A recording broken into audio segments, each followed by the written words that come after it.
Have you ever woken up in the middle of the night and just gotten something was maybe off a little? Or maybe you're a breast cancer survivor or had some other really intense medical condition. Well, my guest today is Anne-Marie Bennett, and she's written this very inspiring book, Bright Side of the Road, about her spiritual journey, really, with breast cancer. Welcome to the show, Anne-Marie.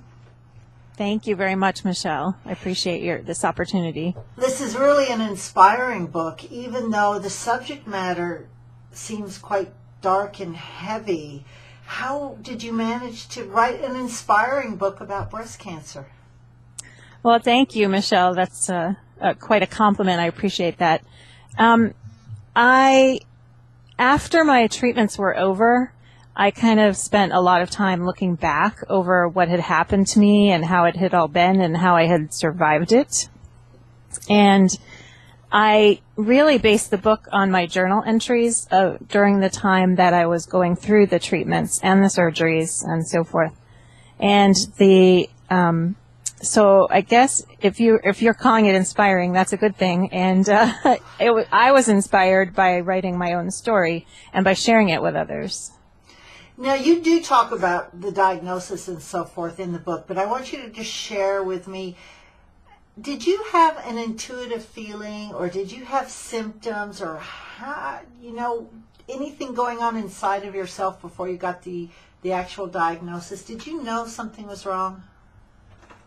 I did not know anything was wrong with my body because I felt fairly healthy, but there was a lot going on in my emotional life and my, my work life and my family life that was off kilter. And in some intuitive level, I knew that there was something wrong there, and I was making long range plans in my head and on paper so that I could leave the customer service job I was in and do something more creative.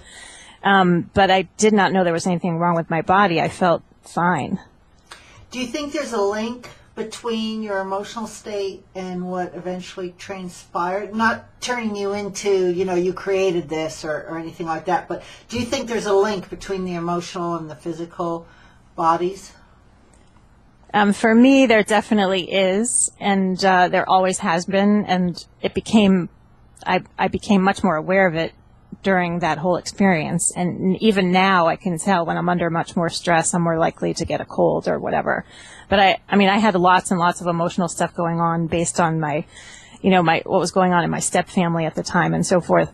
And I'm not blaming the cancer on that. I'm really grateful that I had the experience because it helped me to sit back and really look over my life and deal with some of the stuff that had been going on and practice a lot of forgiveness and gratitude and acceptance of what was really going on with me.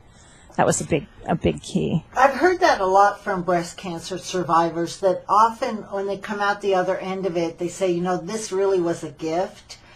And for those of us who haven't had breast cancer, that seems a little almost flippant. Like, how can you say that? I don't ever want to get breast cancer. So tell me how it turned out to be a gift for you.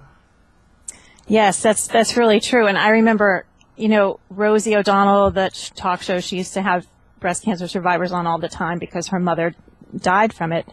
And I remember reading magazine articles where people were saying the same thing, it was a gift. And I remember thinking they've got to be out of their minds. What is up with that? And not even just people with breast cancer, but people who've gone through other traumatic experience, health-wise or otherwise.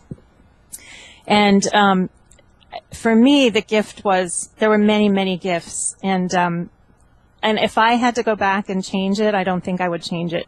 For me, the gifts were, like realizing I'm not alone, because I have a tendency to isolate back from childhood. My parents were Yankees, where the major philosophy is you're really strong if you can do it yourself without help from anybody else. And I really tend toward that, and also to isolate myself when I'm going through something really hard. And I was really forced to depend on other people and the love and support of other people. And I was really surprised by where that came from.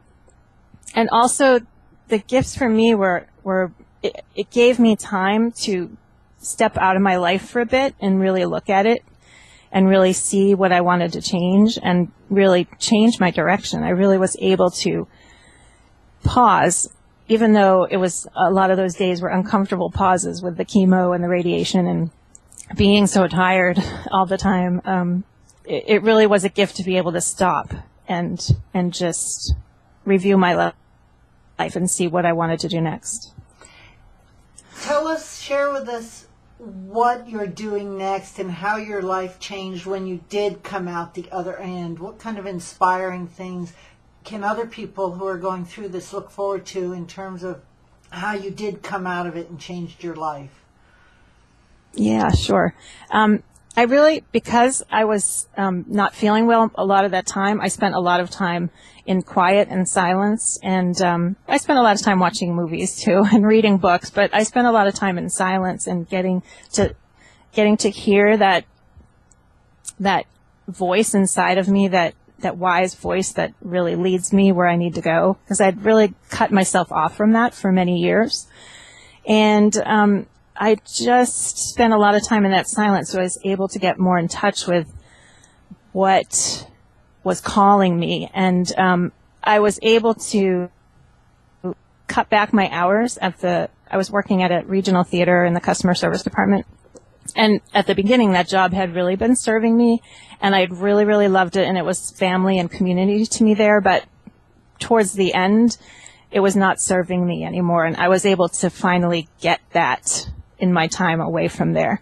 And so I went back for a couple more years with less hours, and so I was kind of weaning myself away.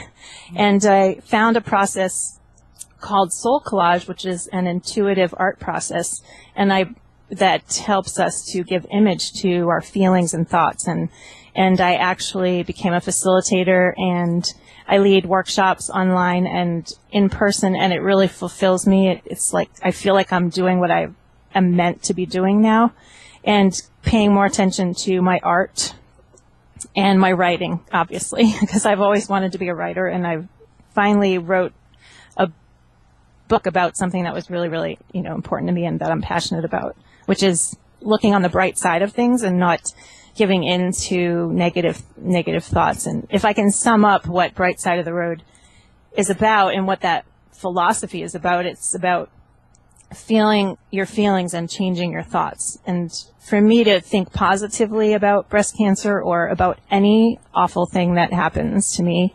is a matter of accepting and giving myself permission to feel whatever I'm feeling about it. With the breast cancer, it was mostly fear at the beginning, and then it morphed into anger, and then there was a whole lot of other stuff.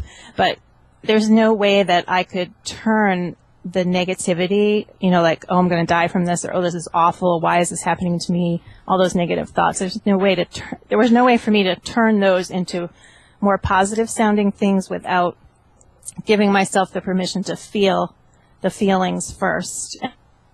And that was one of the big keys for me, was giving myself permission right from the beginning to cry when I needed to cry and to laugh when I needed to laugh, because there were funny things that happened along the way as well. Anne-Marie, it is an inspiring story, and you have come out of this with such grace and wisdom. And I know the soul collage process, and I recommend it to any of our viewers or listeners today. Thank you so much for sharing your story. The book is called The Bright Side of the Road by Anne-Marie Bennett, A Spiritual Journey Through Breast Cancer. And I encourage anybody who's going through anything to get this book. Or if you just want to learn how to tap in and listen to that quiet voice inside again, this will help you get there. Thanks so much for being a guest today. Thank you, Michelle. Thank you very much.